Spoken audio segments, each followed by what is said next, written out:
Could Zion Williamson be on the move? And more importantly, could the Utah Jazz potentially be able to make a play at getting him? And how good would they be if they were able to achieve such a feat? Today we're going to be discussing that in this video. As always, it's your boy Wraith Hoops. Go ahead and smash that like button and subscribe and turn on post notifications if you like NBA content. And in exchange, I'm going to give you guys all the good stuff, all the nitty gritty, and all the details you need to know in order to formulate an opinion on this potential trade for yourselves. With that being said, let's go ahead and get into this one.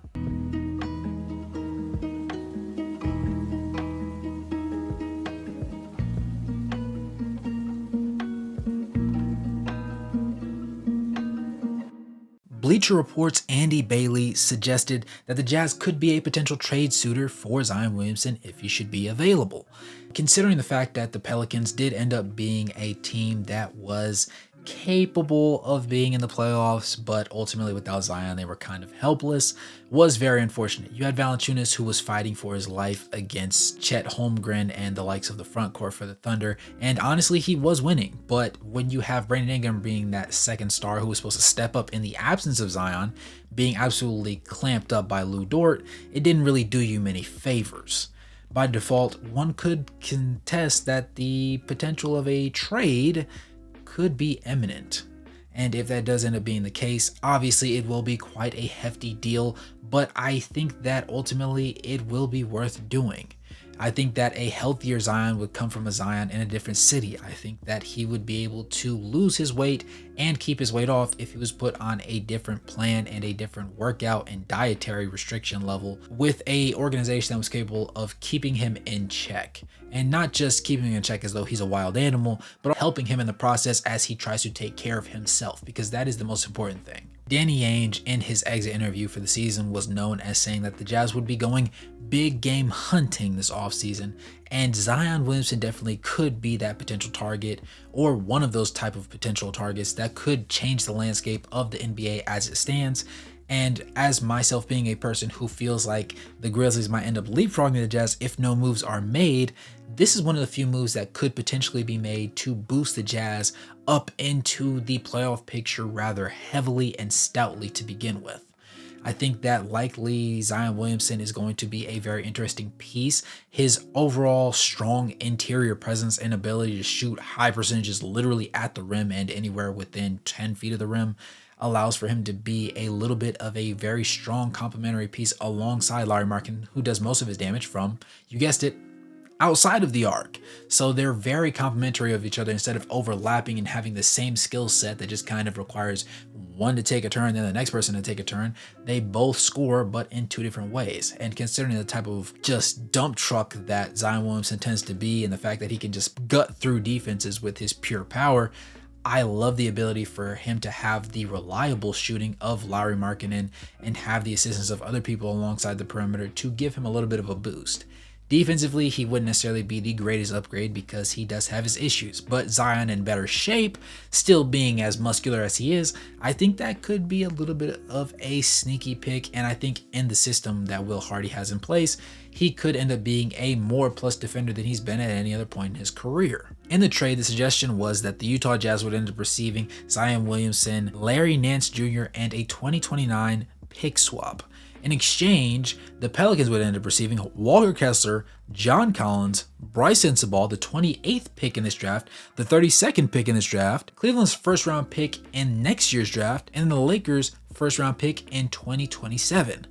That's a massive haul. Some people thought that that was a steal when I was looking in the comments of the post suggestion, and I disagree. 4 first round picks plus Walker Kessler, who's going to give them a strong interior presence, though they already have Valanciunas. Valanciunas is getting up there in age, so you like to be able to groom a younger piece. You'll also have the ability to have John Collins, who's going to be that shooting big that can potentially move things around and make you a little bit more versatile, because remember, Valanciunas can't shoot, especially not from beyond the arc, and concerning the fact that you might still have Brandon Ingram unless they potentially deal BI as well.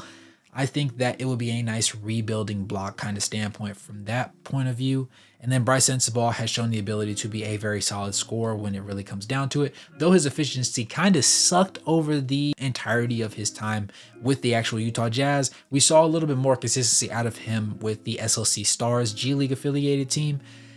but I think that he has another gear that he can tap into. And after this offseason, I expect him to be a significantly better scorer and still consistently be a surprisingly decent passer who takes a little bit more pride on the defensive side of the ball. And those pieces together, along with 4 first-round picks, which admittedly the 2 this year are kind of late in the year, but still 4 first-round picks nevertheless, I could see a world where that is a really tantalizing deal if you're the Pelicans and you don't think that you're going to end up being a contender with Zion on your roster. And it's one of those unfortunate truths because they're not necessarily the biggest market team and they don't attract all the biggest stars. And honestly, Brandon Ingram and Zion Williamson thought, in my eyes at the very least, seemed to be a ideal fit across the board. But it ended up not being that way, and you see a lot of situations where Brandon Ingram can't fight on his own, and Zion Williamson is much more effective when the ball's in his hands, and because he needs the ball in his hands to be effective, and Brandon Ingram is known for being an elite playmaker, you can kind of see a your turn, my turn kind of situation instead of a cohesive just flow on the opposite side of the ball. That combined with the fact that both of them are neither really great defenders, and you have a world where they're relying on CJ McCollum to assist them in being successful on the opposite side of the ball while also being shredded on defense, which I'll tell you from watching firsthand isn't necessarily the most attractive thing to watch. That said, as previously stated, Zion Williamson has the ability to create one of the greatest front court tandems in the league, the likes of which could probably only be bunny hopped by LeBron James at his age, despite alongside Anthony Davis. I would potentially be willing to say that the situation that the Nuggets have going on with Jokic and Aaron Gordon would be nice, but Aaron Gordon isn't quite in that window. He's not as skilled for me personally or as dominant inside of the paint as Zion is to make him seem that way. And considering the fact that Lauri is an elite shooter, I think that he puts himself in a situation where he's a little bit more reliable. But Jokic, again, is the best or the second best player in the league, depending on where you view Luka Doncic at this point, considering his playoff run. And you could see a world where that is a slightly better duo to have in the front court. But nevertheless, it's definitely an upgrade from what the Utah Jazz were able to put on the court this year. And if Taylor Hendricks ended up being the player that he potentially has the ability to be, despite trading away Walker Kessler, you could still find yourself in a situation where you feel really comfortable with all 5 guys you roll out on the court.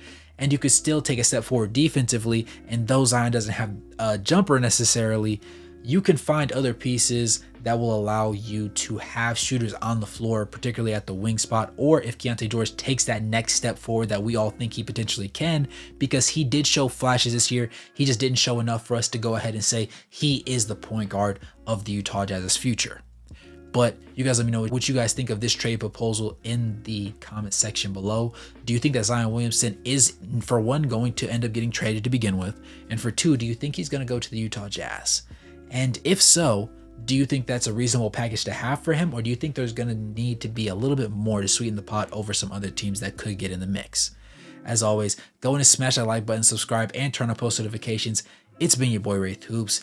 And good morning, good evening, and good night, no matter where you're on the globe watching. Thanks for tuning in, and I'll catch you guys in the next one. Peace.